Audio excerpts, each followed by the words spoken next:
Fake news is a problem that exists around the world, not just in North America.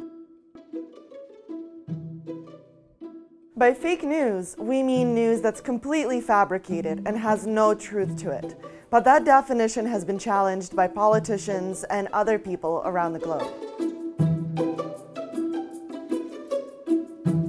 However, other countries are defining fake news differently, and many of them are struggling with how to deal with this form of digital deception. Some countries are moving towards anti-fake news laws, like Malaysia, for example, which just passed a bill outlawing spreading and creating fake news. The definition of what's even considered fake news is where things get tricky. In Malaysia, the government would decide. Other countries are experiencing similar struggles about how to legislate fake news. We talked to BuzzFeed reporters all over the world covering misinformation and their government struggles.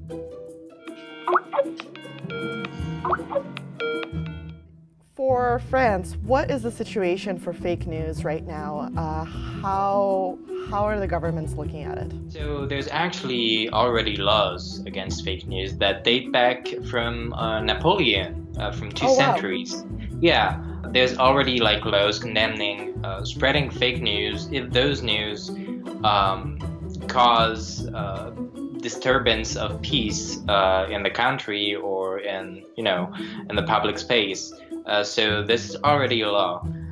Now Emmanuel Macron is looking at it and wants to beef up the law and make it harsher when those fake news occur during electoral time or if they come from a foreign country. C'est pourquoi j'ai décidé que nous allions faire évoluer notre dispositif juridique pour protéger la vie démocratique de ces fausses nouvelles.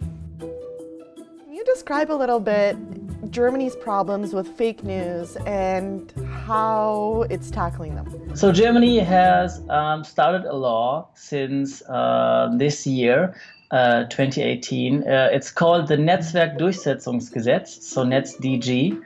Sorry, what is it called? In Germany, it's called the Netzwerkdurchsetzungsgesetz. It's such a long word, which is quite common for a long law in Germany. What it does, if a social network in Germany has more than 2 million users, they have to implement a feature that allows people to report abusive content under this law called NetzDG.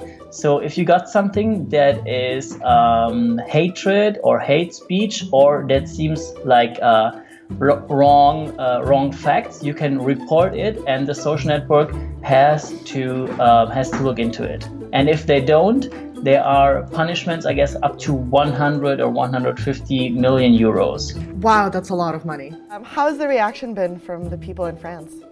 People feel like the freedom of the press is not the same as it could have been earlier before those foreign outlets came into France, especially Russian outlets. The thing is, Emmanuel Macron is aiming directly at Russian news outlets such as Russia Today, who launched its network recently in France.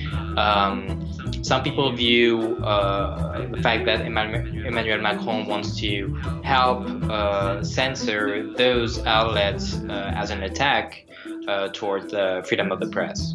So is the law working? I would say in public discussion, the law is already not a topic anymore, but there is still a lot of hate speech and a lot of fake news spreading in Germany, and we are still not finished in finding ways to stop spreading that. Fake news is permeating our everyday lives. In the US, there are still questions about whether misinformation helped sway the 2016 election, and countries all over the world are struggling with how to legislate against this issue.